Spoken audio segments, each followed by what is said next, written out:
I det følgende vil vi præsentere den primære ITLS-undersøgelse, som består af en skadestedsvurdering, en initialvurdering og en hurtig traumeundersøgelse eller en fokuseret traumeundersøgelse. Formålet med at lave primær ITLS-undersøgelse er hurtigt og systematisk at afdække patientens umiddelbare livstruende skader. Det er hensigten med den primære ITLS-undersøgelse, at man gennemfører den uden afbrydelser, og man delegerer behandling til sit team. Der er 4 situationer, hvor man afbryder sin primære ITLS-undersøgelse. Det er, hvis skadestedet bliver usikkert, altså farligt. Det er, hvis der er tale om en ukontrollabel, ekstern, livstruende blødning. Det er ved obstrueret luftvej, og endelig ved traumatisk hjertestop. Hele essensen er altså at uddelegere behandlingen, mens man som teamleder gennemfører hele den primære ITLS-undersøgelse. Og som sagt, vi skal afdække de umiddelbart livstruende situationer og uddelegere behandlingen og fortsætte den primære ITLS-undersøgelse. Denne her lektion omhandler ITLS-patientvurdering. Der er følgende elementer i patientundersøgelsen for den primære ITLS. Det er skadestedsvurdering, som I lige har været igennem. Det er initialvurdering, og det er en hurtig traumeundersøgelse eller en fokuseret traumeundersøgelse. Den primære ITLS-undersøgelse har følgende formål, og bemærk jer det. Formålet med primær ITLS-undersøgelse er at identificere umiddelbart livstruende tilstande. Bemærk jer det. Livstruende tilstande. Det er ikke samlede skader, som vi skal identificere i den primære undersøgelse. Udelukkende umiddelbart livstruende tilstande. Og delegere intervention over for de her tilstande. En CA, bemærk jer det, CABC. Traumemekanismen. En hurtig traumeundersøgelse, som er en hurtig top-to-toe-undersøgelse, hvori man skal identificere de livstruende tilstande. Eller man laver en fokuseret traumeundersøgelse, hvis der er tale om en fokuseret traumemekanisme. Så undersøger man den anatomiske region, som er involveret i denne her skade. Okay? Nemlig? Karl? Ja, simpelthen. Jeg kan se, at du er med. Helt ude. Yes. Se. Nu vil jeg prøve at demonstrere for jer, hvordan vi laver ITLS primær undersøgelse på det her kursus. Der er intet tilfældigt i den rækkefølge, jeg tager det nu. Det er sådan, det laves, og det er sådan, vi skal gøre. Tag det stille og roligt, og jeg taler højt, så man ved præcis, hvilke elementer, der indgår i den primære ITLS-undersøgelse. Og det er også sådan, vi arbejder her på kurset. Når I laver undersøgelsen, tal højt, så vi hele tiden ved, hvad er det, vi er i gang med at undersøge. Læn jer godt tilbage. Lad os tage fat. Prøv at kigge. Vi starter jo med en skadestedsvurdering. Vi kommer frem til skadestedet, og det man vurderer som punkt 1 er skadestedet sikkert. Yes. Punkt 2. Hvor mange patienter er der på skadestedet? Og punkt 3. Har vi ressourcer nok fremme til at løse denne opgave? Og endelig, det sidste element. Hvad er det for en skadesmekanisme, vi står overfor? Det er de 4 elementer, som indgår i den umiddelbare vurdering af skadestedet. Herefter så skal jeg lave min initiale vurdering af patienten. I det her tilfælde, der er 1 patient. Det, der er afgørende, det er på vej hen til den her patient, der gør I jer et indtryk af patientens generelle tilstand. Ligger patienten helt stille? Sidder patienten? Eller står patienten op og ryger en smøg? Det er nogle gode, helt basale informationer på vej hen mod patienten. Hvad handler det her om? Gør jeg et indtryk af, har vi at gøre med en risikopatient? Er det et barn? Er det en gammel? Eller er det en gravid? Altså patienter, som udgør en særlig risiko og en særlig udfordring. Okay? Her der har vi en yngre kvinde, der ligger på ryggen. Herefter, når jeg har gjort mig mit generelle indtryk af patienten, så er jeg i gang med min initiale vurdering nu, altså C, A, B, C. På vej hen til patienten, der konstaterer jeg, er der nogle eksterne livstruende blødninger? Er der det, så delegerer jeg straks en handling herpå. Karen, vær sød og kontrollere den blødning her, ikke? Skal I gøre det, eller lige? Nej, det var siddende. Det er fint. Du har godt af at blive siddende et øjeblik. Det er sgu ikke, det var godt nok. Ja, det er også. Jeg kan godt se, at du var på vej op. Men det er vigtigt her at tage den vurdering og delegere opgaven. Få styr på den eksterne blødning.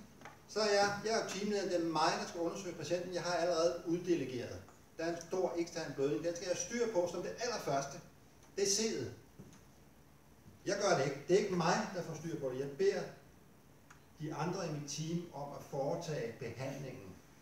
Jeg undersøger udelukkende patienten. Herefter så går jeg frem til patienten, og nu skal jeg til at vurdere A. Og det er en simultan vurdering, som indeholder følgende. Vi skal vurdere patientens bevidsthedsniveau. Og vi skal vurdere luftvejen, og vi skal tage stilling til columna cervicalis. I den initiale vurdering, der vurderer man bevidsthedsniveauet ud fra følgende komponenter. A, V, P og U. Den kender I godt. A for vågen og klar, alert.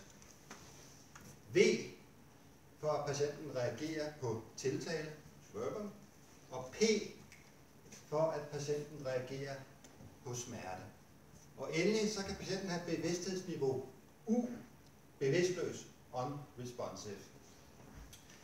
Kun de elementer indgår i bevidsthedsniveau-vurderingen i den initiale vurdering. A, V, P, U. Det er ambulancen. Har du rundt nogle steder? Patienten svarer mig fuldstændig klart og relevant.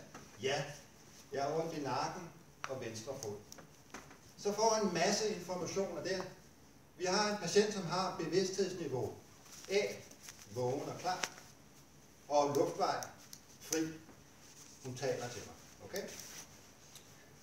I det øjeblik, jeg har en patient, som er vågen og klar og taler til mig, så har jeg styr på bevidsthedsniveau A, jeg har en fri luftvej, og på det her tidspunkt skal jeg nu tage stilling til, hvordan jeg vil håndtere columna cervicalis. Her har jeg at gøre med en patient, som er vågen og klar. Så er det tilstrækkeligt og rigeligt at gøre følgende. Okay, prøv her. Læg lige stille med dit hoved, mens jeg undersøger dig.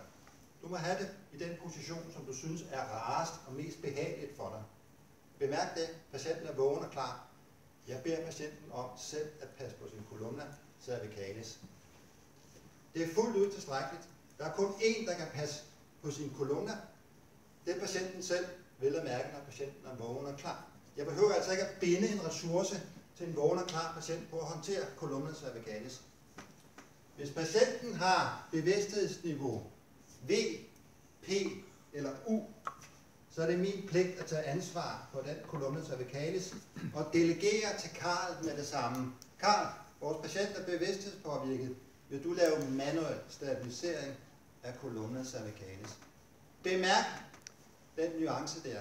Det er altså tilstrækkeligt, når patienten er vågen og klar, at sige, det håndterer du selv, patient. Hold hovedet stille i den position, som er mest behagelig for dig. Det er patienten, der afgør, hvad der er mest behageligt. Det er ikke os. Det er ikke nødvendigvis neutral stilling, som er den mest behagelige for patienten. Bemærk det. Nu har vi altså taget stilling til følgende i den initiale vurdering. Den store eksterne blødning. Vi har vurderet patientens bevidsthedsniveau ud fra A, V, P og U. Og vi har vurderet patientens luftvej. Og endelig har vi taget stilling til håndtering af columna cervicalis. Vi har taget ansvar herfor. Under undersøgelserne af træningen der er det vigtigt, at I hele tiden siger det højt. Vi vil høre jer tage stilling til det her. Vi vil høre jer tage stilling til columna cervicalis på det her tidspunkt. Enten vil jeg sige til patienten, hold hovedet stille i den position, som er mest behagelig for dig, eller at patienten bevidsthedspåvirket uddelegere omgående manuel stabilisering af columna cervicalis. Bemærk lige, at omkring bevidsthedsniveauet, så er det kun det her AVPU. På det her tidspunkt, der laver vi ikke GCS-scoring. Vi laver ikke pupilundersøgelse. Vi laver ikke anden neurologisk undersøgelse. Vi vurderer bevidsthedsniveauet ud fra de 4 komponenter. Er det således, at der er et problem med A, altså luftvejen, så uddelegerer jeg det i min initiale vurdering. Og beder Karl, du har fremslag. Karl, der er en snorkende luftvej. Vil du håndtere den, lave kæbeløft og skabe fri luftvej? Det siger jeg så til min makker, mens jeg fortsætter min initiale vurdering. Okay? Det er hele tiden vigtigt, at jeg som undersøger, som laver den primære ITS-undersøgelse, uddelegerer alt. Jeg må ikke selv forfalde til at begynde at lave nogle af de her interventioner.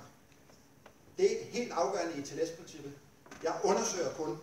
For hvis jeg begynder at deltage i behandlingen, så glemmer jeg vigtige elementer af min undersøgelse, og så overser jeg med stor risiko alvorlige tilstande. Kun ved at holde systematikken og lave min undersøgelse, så husker jeg at få det hele med. Og alt går godt. Ikke? Vi skal til B nu, og vi er helt lavpraktisk i initial vurdering. Det er øjnene, og det er hørelsen, vi bruger. Når vi skal vurdere B i den initiale vurdering, så handler det om at vurdere respirationsfrekvensen. Vi skal have styr på respirationsfrekvensen, så vi skal vurdere, er det en normal frekvens, eller er det en langsom frekvens, eller er det en hurtig frekvens. Det er det ene element i B-vurderingen. Det andet, det er at vurdere tidalvolumen. Har patienten et tilstrækkeligt tidalvolumen, eller et utilstrækkeligt tidalvolumen? Det er de eneste 2 komponenter, vi skal interessere os for i den initiale vurdering. Så siger jeg vurderer respirationsfrekvensen. Den er langsom. Hvis den er under 8, så er den langsom, og så skal man uddelegere en handling herpå. Patienten har en respirationsfrekvens på 6. Vil du støtteventilere patienten, Karl? Så går Karl i gang med at støtteventilere, mens jeg fortsætter undersøgelsen. Hvis der er en respirationsfrekvens, der er over 24, og der er et tilstrækkeligt tidalvolumen, der er en elevation af brystkassen, som vurderes at være tilstrækkelig, så har patienten en påskyndet respirationsfrekvens, og så kan i den situation uddelegere en Hudson-maske. Hvis patienten derimod har en hurtig respirationsfrekvens, og efter min vurdering et utilstrækkeligt tidalvolumen, så bliver jeg nødt til at bede Karl om at lave støtteventilation. Bemærk lige forskellen herpå. Det er respirationsfrekvensen og tidalvolumen, som er de 2 faktorer, som er afgørende for, hvilken intervention vi delegerer til teamet i øvrigt. Okay? Når jeg vurderer de 2 elementer, så er jeg færdig med B. Jeg har hverken pakket op, jeg har ikke gjort andet end vurderet respirationsfrekvensen og tidalvolumen. Og handlet herpå. I skal handle. Hvis det er unormalt, så skal I handle på det og uddelegere det. Ud fra de retningslinjer, som jeg lige angav der, ikke? Claus? Det kræver også, at du har ressourcerne, hvis Karl han er i gang med den første uddelegering. Nej. Går man så videre, eller hvordan? Du uddelegerer alt det, der er det afgørende. For jeg ved ikke også, sådan er det derude. Lige pludselig er man løbet tør for hænder. Men det, der er det helt vigtige i TLS-konceptet, det er, at man ikke går i stå med sin undersøgelse, man ikke stopper undersøgelsen for at lave interventionen selv. Så kommer nogle af de her delegationer til at stå i kø, og nogle af dem må du selv lave, når du er færdig med undersøgelsen. Sådan er det real life. Men det væsentlige, det er, at du i TLS-konceptet ikke stopper din primære ITLS-undersøgelse, selvom du løber tør for hænder. Så her der træner vi helt grundlæggende ITLS-principper. Man laver sin undersøgelse færdig. Man uddelegerer alt, hvad man finder, der skal handles på. Og så må de stå i kø nogle gange. De godt nok er Karl hurtigt. Jeg har set for år tilbage. Men de kommer til at stå i kø, og sådan er. Men det afgørende er bare ikke at gå i stå, fordi det er ikke ITLS-konceptet grundlag. Fordi så ved man, så glemmer man nogle ting, så overser vi bækkenfrakturen, eller vi overser et thoraxtraume. Det ved vi, hvis vi kommer lidt ud af vores systematik. Så det er helt afgørende, at I viser os, uanset hvad, gå aldrig i stå i jeres undersøgelse, fraset når 4 elementer er opfyldt, som vi vender tilbage til om lidt. Okay, så er vi færdige med B. Så skal vi til C. Start altid med igen at vurdere. Er der nogle store eksterne blødninger, som skal kontrolleres? Var der en fra start af, som Karl var i gang med at håndtere, så er det nu, når jeg skal vurdere C. Det allerførste, jeg gør her, det er at sige, er der styr på den store eksterne blødning nu, som jeg så på vejen derhen? Hvis der ikke var nogen store eksterne blødning, der kom ind, så revurderer jeg igen på det her tidspunkt. Jeg starter mit C med at sige, nu er jeg så tæt på, er der nogle kæmpe blødninger, som jeg skal have styr på nu af ekstern karakter? Det er det første, at det skal I signalere i den her ITLS-undersøgelse.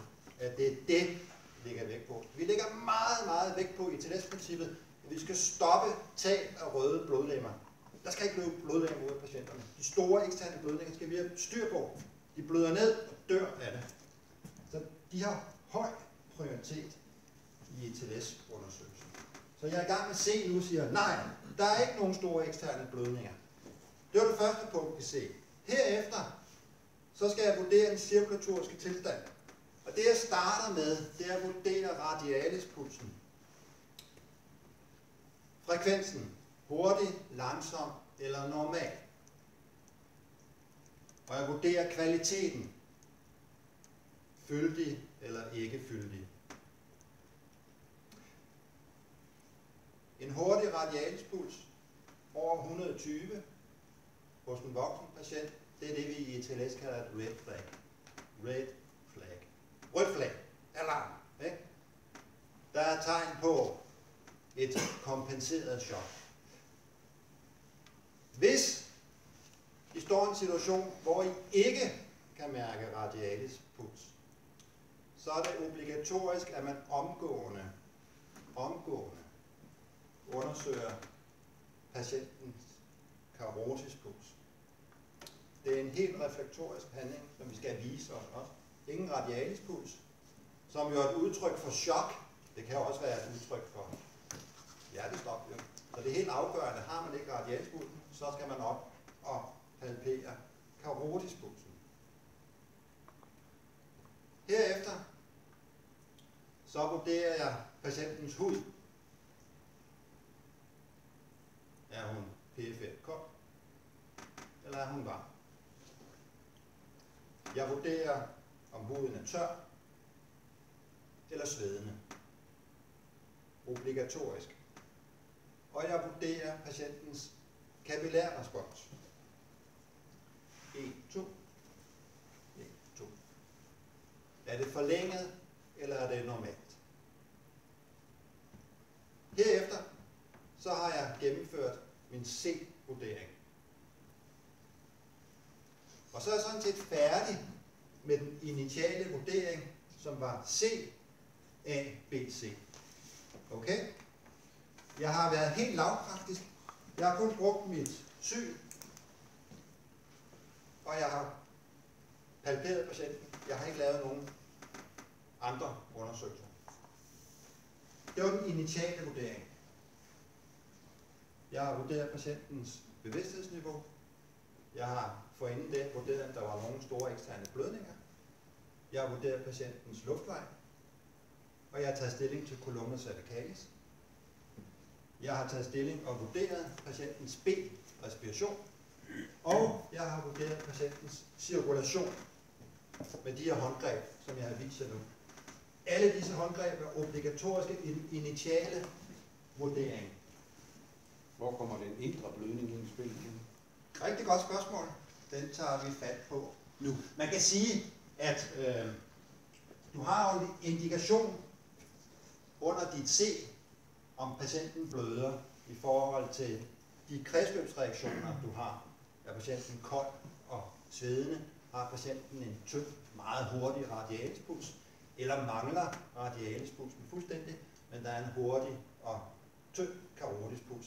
Det er nogle indikationer på, at patienten er i chok, og dermed har du allerede i din initiale vurdering sagt, okay, her har vi en patient uden radialispuls med en hurtig påskyndet karotispuls på 130. Patienten har chok. Det er jo konklusionen så i den initiale vurdering allerede. Så ved jeg allerede på det her tidspunkt nu, at patienten er en load and go patient. Der ikke er nogen radialispuls og en hurtig overfladisk karotispuls med en frekvens på 130, så har man definitorisk chok. På en af dem alene? Dekompenseret chok.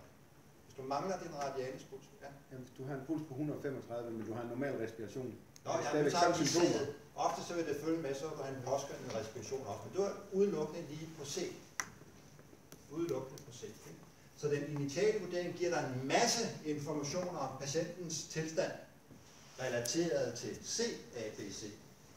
Men vi ved jo ikke på det her tidspunkt, hvilke skader patienten har. Udover måske at konstateret, at der var en stor ekstern blødning. Men ellers har vi jo blot vurderet de helt centrale elementer i CABC og fået nogle indikationer af, at patienten er nok hundesyg. Men vi ved jo endnu ikke, hvilke skader patienten har. Det er det, vi skal til at finde ud af nu. Nu har vi bare konstateret for eksempel, at patienten er vågen og klar, har en påskyndet respirationsfrekvens, mangler sin radialispuls, men har en hurtig og tynd karotisk puls. Og for at bevæge os videre fra den initiale vurdering til undersøgelse af patienten, hvor vi skal afdække, hvilke skader patienten har, der skal vi foretage følgende vurdering. Vi stopper lige op et øjeblik og siger, okay, vi er færdige med den initiale vurdering. Nu skal jeg enten lave en hurtig traumeundersøgelse eller en fokuseret traumeundersøgelse. Og det stopper jeg lige op og siger, hvad søren skal jeg lige gøre her? Og der bliver jeg nødt til at tage en vurdering af skadesmekanismen. Det er skadesmekanismen, som afgør, hvilken type undersøgelse jeg nu skal lave. Har vi at gøre med en generaliseret skadesmekanisme, så skal jeg lave en hurtig traumeundersøgelse fra top til to. Derimod er der tale om en fokuseret skadesmekanisme, som kun involverer en afgrænset anatomisk region på patienten. Så laver jeg en fokuseret traumeundersøgelse, som vedrører den anatomiske region på patienten, som er til skadekommen. Kan I se den afgørende forskel, der er her? Hun har kørt galt og rullet rundt med sin bil og smidt ud. Skadesmekanismen er generaliseret. Jeg blev nødt til at lave en hurtig traumeundersøgelse for at afdække den her patients skader. Så det er skadesmekanismen, som afgør, om jeg laver hurtig traumeundersøgelse eller fokuseret traumeundersøgelse. Her viser jeg nu en hurtig traumeundersøgelse, fordi hun har været udsat for en generaliseret traumemekanisme. Det er en top-to undersøgelse, og man starter i toppen. Og bemærk jer, den hurtige traumeundersøgelse har et formål: afdække umiddelbart livstruende skader. Den skal ikke afdække alle skader. Det er senere i forløbet. Det er kun de livstruende, vi har fokus på her. Vi laver en hurtig traumeundersøgelse på følgende måde. Følg godt med. Vi starter fra toppen. Starter med at undersøge kraniet, hovedet. Det, der er vigtigt, det er, at vi undersøger kraniet for stabilitet. Vi vurderer, om der er tegn på stumpe traumer eller penetrerende traumer. Om patienten bløder noget sted. Jeg undersøger kraniet. Jeg vurderer, om der er hæmatomer bag øret, svarende til processus mastoideus, altså der er battle sign, som er udtryk for basisfraktur, posterior basisfraktur. Jeg ser efter, om patienten bløder ud af ørerne. som også er udtryk for basisfraktur. Jeg vurderer hurtigt ansigtsskelettet, om der er tegn på frakturen heraf. Jeg vurderer, om der er brillehematom, som udtryk for anterior basisfraktur. Herefter, så vurderer jeg columna cervicalis, nakken. Jeg palperer i midtlinjen. Patienten er vågen og klar, så kan man jo spørge, om der er noget, der gør ondt. Jeg palperer systematisk i midtlinjen, svarende til processus spinosi af columna cervicalis. Jeg ser efter, om der er tegn på skader, om bløder, svarende til nakken. Jeg undersøger forsiden af halsen. Det er obligatorisk at vurdere, om der er halsvenestase. Det er obligatorisk at vurdere, om trakea er midtstillet. Så er jeg færdig med hoved og hals. Så skal jeg undersøge thorax. Og på det her tidspunkt, der bliver jeg nødt til at blotlægge thorax. Først nu klipper jeg op. Skal jeg undersøge patienten. Går i gang med min thoraxundersøgelse. Ja. Handler du også på det der, altså... Hvis jeg finder noget unormalt nu... Altså, hvis du nu har sat af i nakken, der du palperer ind derom, så handler du...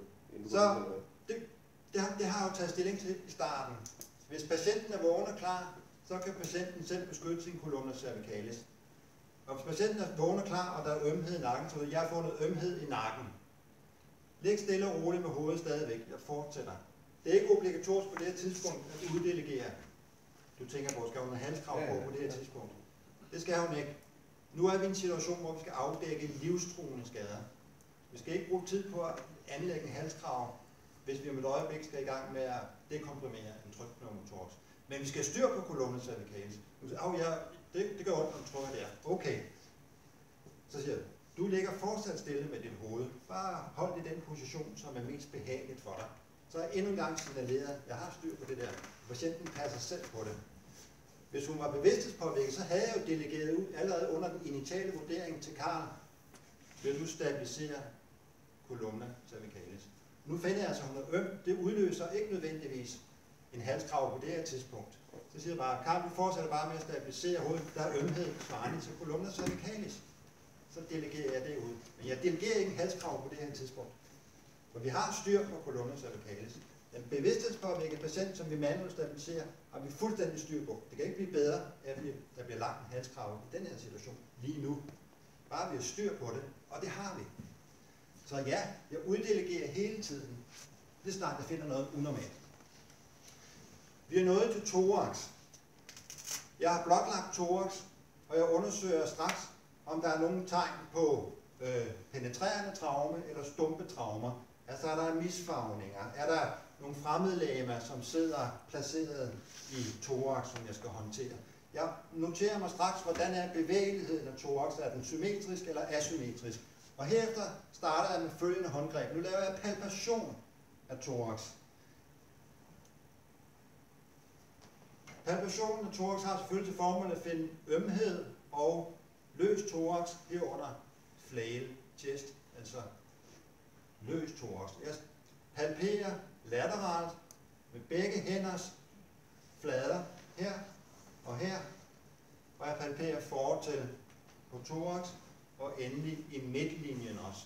Ved den her palpation, der konstaterer jeg, om der er ømhed og løshed af thorax. Så det er obligatorisk. Herefter, så laver jeg følgende. Så laver jeg perkussion af thorax. Og jeg laver perkussion på følgende måde. Sådan her. Og sådan her. Jeg sammenligner symmetriske steder. Først fortil her og her. Jeg gør det bare en gang. Sådan her. Det lød ens. Så undersøger jeg ved perkussion på lateralsiderne. Sådan der. I hvert fald svarende til midtaxillærlinjen. Jeg vurderer perkussionen. Og jeg sammenligner med den modsatte side. Det samme sted. Og det, vi er interesseret i ved perkussionen, det er følgende. Vi er interesseret i at afdække, om der er dæmpning. Som udtryk for, at der står væske i pløverrummet. Altså hemothorax, ikke? Det er det ene element, vi går efter. Så går vi efter, om der er hyperresonans. Altså tomme tyndere, buller mest. Hyperresonans er udtryk for luft i pløjerummet. Hyperresonans.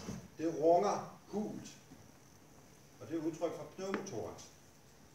Så perkussionen skal afdække, om der er dæmpning eller hyperresonans eller normal resonans. Okay?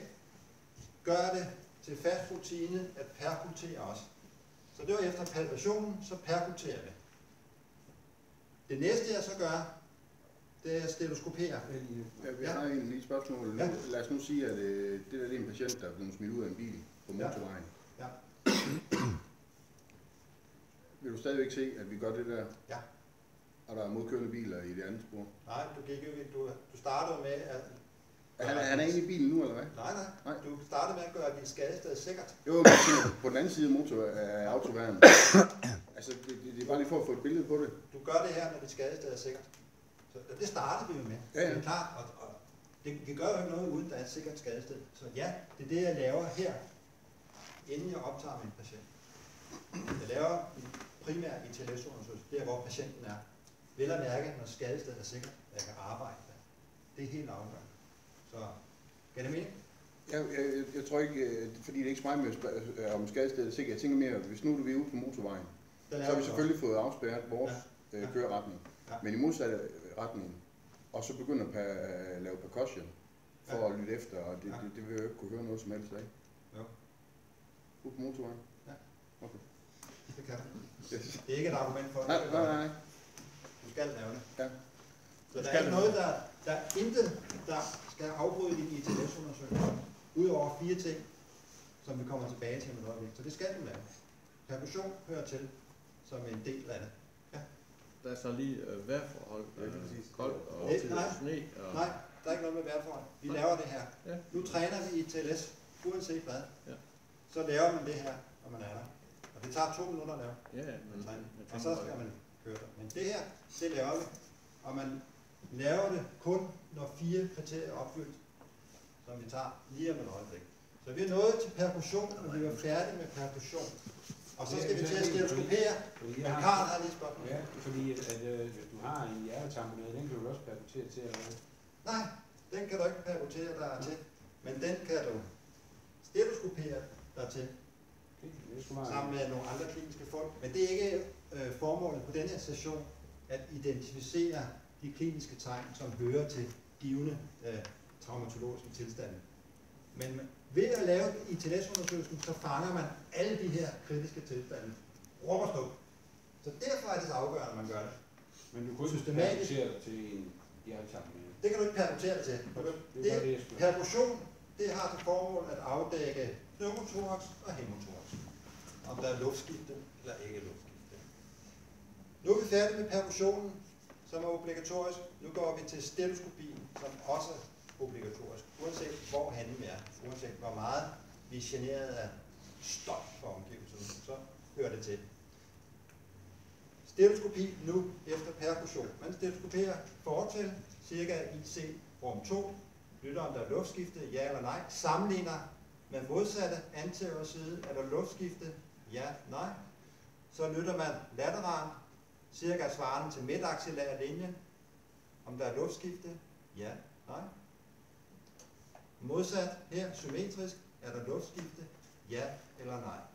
Så har jeg stetoskoperet lungerne, men jeg er ikke færdig. Jeg skal stetoskopere hjertet også.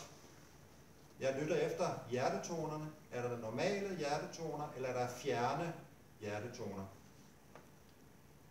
Det er obligatorisk, og det hører til en hurtig traumaundersøgelse af thorax. Med de her håndgreb, så afdækker jeg alle livstruende tilstande i thorax, og kan uddelegere dem, når jeg finder dem. Så er jeg færdig med thorax, så skal jeg undersøge abdomen. Jeg bemærker med det samme, om der er penetrerende eller stumpe traumer, er der nogle misfarvninger, er der blødninger eller er der tarmfremfald. Så håndterer jeg det. Jeg vurderer, at patientens abdomen er udspilet, distenderet, og så laver jeg en palpation af abdomen, svarende til de 4 kvadranter, hvor vi undersøger for ømhed. En flad, rolig hånd undersøger jeg, om der er ømhed, og lige sådan der, og sådan der. Jeg vurderer, om patientens abdomen er ret hårdt, altså peritonealt.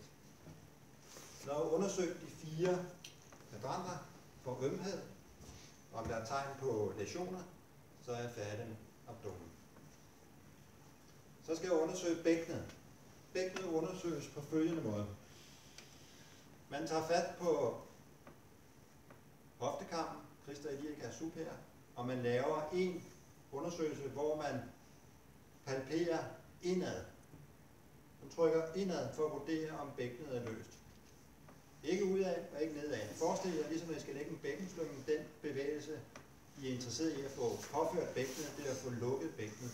Man vurderer, om bækkenet er løst ved at lave samme bevægelse. Tryk indad. En gang. Løshed, ømhed. Ja, nej. Herefter så undersøger jeg symfysen. Er der ømhed svarende til symfysen? Eller er der symfyseløsning, der simpelthen er et hul, og symfysen er revet fra hinanden? Skambenen er revet over. Det konstaterer jeg ved lige at trykke her på symfysen til. Der er et hul, eller der er ømhed. De 2 håndgreb er obligatoriske til bækkenet. Og så er man færdig, og så er man vurderet bækkenet. Bækkenfraktur, ja, nej. Det er det, vi er interesseret i at få afklaret her. Må det kunne give sig lidt? Nej. Er det Ømhed og løshed. Hvis du kan føre bækkenet ind, så er det løst.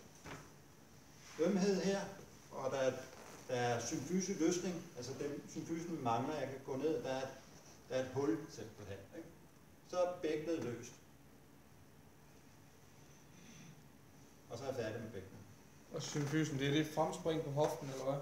Det er skambenet. Her i midten. Lige kører ned. Her, der er mit skamben. Og det, der er jo det er symfysen. Det er de 2 skamben, der mødes der i midten. Med en diskos skudt ind imellem. Og når der er åben bukfraktur, så er symfysen løs og revet fra hinanden. Og så er der typisk en gruppe, et hul ind. Okay? Så er jeg færdig med bækkenet. Så undersøger jeg underekstremiteterne. Så bemærk, at vi er interesseret i de livstruende tilstande. Jeg starter oppefra og mærker ned, om der er deformiteter, om der er ømhed, åbenlyse tegn på frakturer. Jeg er i særlig grad interesseret i, om der er femurfraktur. Jeg noterer mig, om der er ømhed, om der er deformiteter. Jeg undersøger hele vejen ned. Jeg klipper nødvendigvis ikke op. Hvis der er åbenlys deformitet og hævet her, der er fuld af blod, så bliver jeg nødt til at klippe op for at få afklaret, hvad der er herinde. Der ikke er nogen ømhed hernede af, men der er lidt ømhed på skinnebenet. Så er det ok, det noterer jeg mig bare, men jeg klipper ikke nødvendigvis op. For vi har til formål at finde livstruende tilstanden, ikke? Så en krusfraktur eller en malonefraktur er jo livstruende, så den vil jeg ikke bruge tid på at uddelegere på det her tidspunkt. Klar, hvis femur er fuld af blod heroppe, så bliver jeg nødt til at finde ud af, hvad det er. Klippe op og se, hvad det er. Men ellers så undlader jeg. Hurtig palpation. Jeg kommer ned til fødderne og laver en hurtig neurologisk vurdering. Er patienten vågen, så beder jeg patienten om at vippe med foden. De ser, at der er motorisk intakthed dernede. Og jeg tager lige ved patienten og spørger, kan du mærke det her? Okay? Gør det samme på modsat side.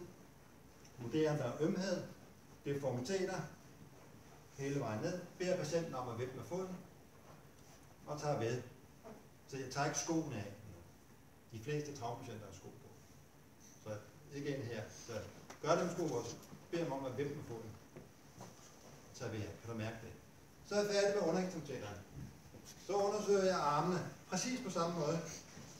Op fra armhulen og ned. Mærker efter, om der er tegn på læsioner, om der er ømhed. Beder patienten om at trykke mig i hånden, som udtryk for motorisk status. Spørg, om kan mærke det her.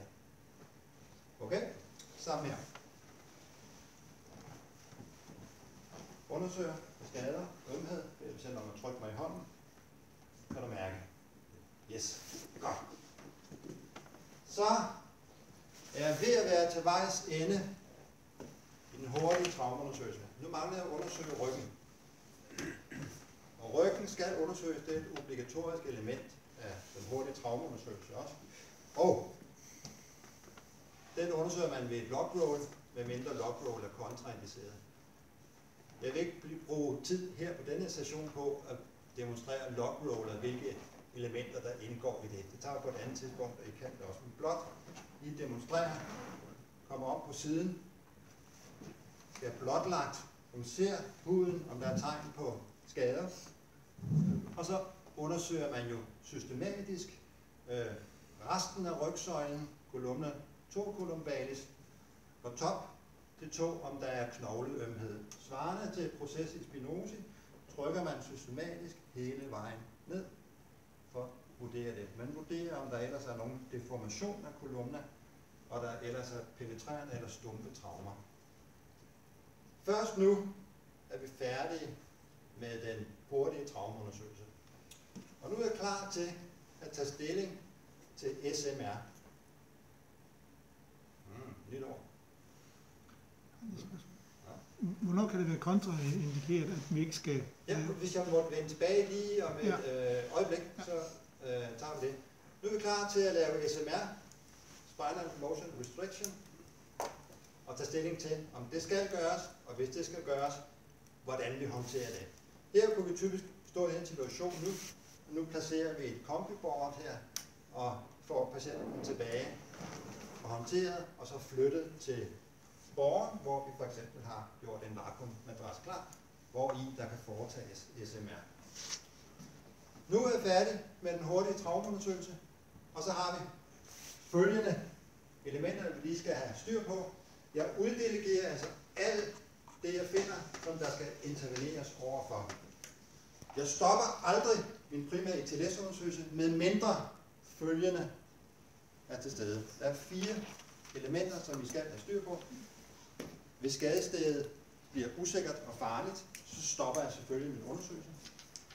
Hvis patienten har en stor ekstern blødning, som ikke kan kontrolleres, så når jeg er på vej hen til patienten, ser at der er en blødning, så beder jeg Karl om at håndtere det, så går jeg i gang med min initiale vurdering. Når jeg kommer til C igen, og skal vurdere den blødning, hvis Karl på det her tidspunkt endnu ikke har fået styr på den her store eksterne blødning, så stopper jeg også. Og så hjælper jeg Karl med at få styr på den eksterne blødning. Det var den anden indikation for at stoppe sin undersøgelse. Den tredje, det er en obstrueret luftvej. Jeg vurderer luftvejen. Karl, der er en blokeret luftvej, vi laver kæbeløft og sikrer fri luftvej. Så går Karl i gang med det, og jeg fortsætter min initiale vurdering og begynder at vurdere B og herefter C. Hvis Karl så siger, når der er bad ham om at begynde at støtteventilere, fordi patientens respiration er utilstrækkelig, altså vi har ikke styr på den luftvej, så stopper jeg også. Okay, den må vi løse sammen. Det er ikke her for må eller skal? Så skal jeg afbryde den, fordi vi bliver nødt til at løse det luftvejsproblem. Ja, så går patienten formentlig til, man kan nok ikke holde vejret uendelige tider. Så derfor så stopper man også der og hjælper med at løse det A-problem, der er. Så det er den tredje. Og det der er nuancen, det er, det øjeblik, jeg konstaterer, at der er en blokeret luftvej, så beder jeg om at få den løst, og jeg fortsætter. Det er først i næste ombæring, når den ikke bliver løst, så stopper jeg, og så hjælper jeg med at få den løst. Og den sidste, det er, når der er traumatisk hjertestop. Når det er konstateret, så stopper jeg selvfølgelig også min undersøgelse, og hjælper med til iværksættelse af HLR. Godt. Så sagde vi, at den her hurtige traumeundersøgelse havde til formål at identificere livstruende tilstand og intervenere over for dem. Og dermed at identificere load-and-go situationer. Følgende tilstande af load-and-go situationer. Bevidsthedspåvirkning, A-problemer, B-problemer og C-problemer. Altså alt det unormale, som vi identificerer i jeres initiale vurdering, det er load-and-go situation. Vi har en load-and-go situation. Det betyder, at vi skal skynde os, lige snart vi er færdige med vores primære ITLS-undersøgelse, så skal vi i borgerrummet og afsted. Okay? Så ABC-problemer, det er load-and-go. Når jeg kommer til min hurtige traumeundersøgelse, så er der følgende load-and-go situationer. Følgende thoraxlationer er load-and-go. flail chest, løs thorax segment. Det skal uddelegeres med det samme. Det skal identificeres. Vil du håndtere flail chest? Åbne læsioner på thorax og load and go situationer. Tryk pneumothorax af load and go situation. Hemothorax og load and go situation. Perikardietamponade af load and go situation. Vedrørende abdomen, så er et distenderet, altså et udspilet, ømt abdomen, det er load and go. Og naturligvis penetrerende traume mod abdomen er også load and go. Ømt og eller ustabil bækken, load and go situation. Bilateral femorfraktur, load and go situation. Okay? Kontraindikation mod lock roll er følgende. Bækkenfraktur, mener jeg. Og dobbeltsidig femorfraktur. Bilateral femorfraktur. I de to situationer skal man ikke lave lock roll. Er det kontraindiceret? Der må man undersøge ryggen på bedste vis. Man er ikke friholdt for at undersøge den. Men man må undgå at lave et fuldt lock roll og alligevel få undersøgt, om der er skader på ryggen, som vi skal håndtere straks. Okay. Hermed har vi altså gennemført en primær ITLS-undersøgelse, som er til formål at afdække umiddelbart livstruende tilstande, som har til formål at sikre, at man ikke glemmer noget. Man gennemfører sin ITLS-undersøgelse uden afbrydelser, medmindre der var en af de 4 elementer til stede. Ved at gøre det, får man hurtigt og effektivt afklaret de kritiske livstruende tilstande, som der skal laves hurtig intervention overfor. Det afgørende er, at man uddelegerer hele tiden, og man gennemfører sin undersøgelse. Det undrer mig, at der ikke er nogen overhovedet kranielesioner, der er noget situationer. Det var der, han sagde bevidsthedspåvirket. Okay, det hænger, de fleste, som har slået hovedet, de er i signifikant grad er bevidsthedspåvirket. Og alle, som har bevidsthedsniveau V, P og U, det er load and go situationer. Når vi er færdige med primær ITLS-undersøgelse, så går vi i borgerrummet straks. Og i borgerrummet, der laver man løbende undersøgelse. Ja. Jeg mister lige koncentrationen kort øjeblik. Minus på lock roll, det var bilateral femorfraktur og pelvis. Og pelvisfraktur. Og ikke andet? Nej. Blot lige for at sige følgende. Nu er vi jo nået til den løbende undersøgelse, som iværksættes i borgerrummet. Og ofte så vil det være noget, man varetager under transport, fordi load and go situationer, der laver vi SMR, går i borgerrummet, og så kører vi. Den løbende undersøgelse er meget nem, for den løbende undersøgelse, det er sådan set en initial vurdering igen, som vi lige har gennemgået, inklusiv måling af vitalparametre. Dog med følgende krølle på halen, har vi at gøre med en patient, som har bevidsthedsniveau V, P eller U, så skal man som indledning på sin løbende undersøgelse i borgerrummet lave det, vi kalder en kort neurologisk undersøgelse, som indeholder følgende elementer. Det er meget vigtigt. Det er en GCS-scoring. Det er en undersøgelse af pupillerne. Bemærk, først her kommer der GCS-undersøgelse og pupillundersøgelse. Og punkt 3, blodsukkermåling. Bevidsthedspåvirkede traumapatienter skal som indledning på den løbende undersøgelse i borgerrummet også måle blodsukker for at fange de måske 10% af patienterne, som også kan have hypoglykemi ledsaget af traume. Ikke? Så det er obligatorisk, det indleder man med. Så laver man sin initiale vurdering, igen på samme måde som ude på skadestedet, og her måler vi vitalparametre. Først her måler vi vitalparametre, monitorerer patienten, og vurderer i den løbende undersøgelse, om de ting, som vi iværksatte under den primære ITLS-undersøgelse, har virket, eller om der er noget, vi skal gentage. Det var den initiale vurdering, og så laver man igen en hurtig traumeundersøgelse. Igen fra top til to, som stadigvæk har fokus på de livstruende tilstande. Er den intervention, vi har lavet, tilstrækkelig? Skal vi lave den på ny, eller er der kommet noget nyt til, som vi nu finder? Det er den løbende undersøgelse. Man når sjældent at lave en sekundær undersøgelse præhospitalt, som er en top-til-to undersøgelse, systematisk, til afdækning af alle skader, som patienten måtte have, inklusive den forstuvede lille tog. Det er der i regel ikke tid til på det præhospitale setup. Det laver man ved ankomst til traumacenteret. Det var de overordnede retningslinjer for primær ITLS-undersøgelse. Og så er I klar til at komme ud på skilstation senere på dagen. Det er sådan, det skal gøres. Simpelt, nemt og hurtigt.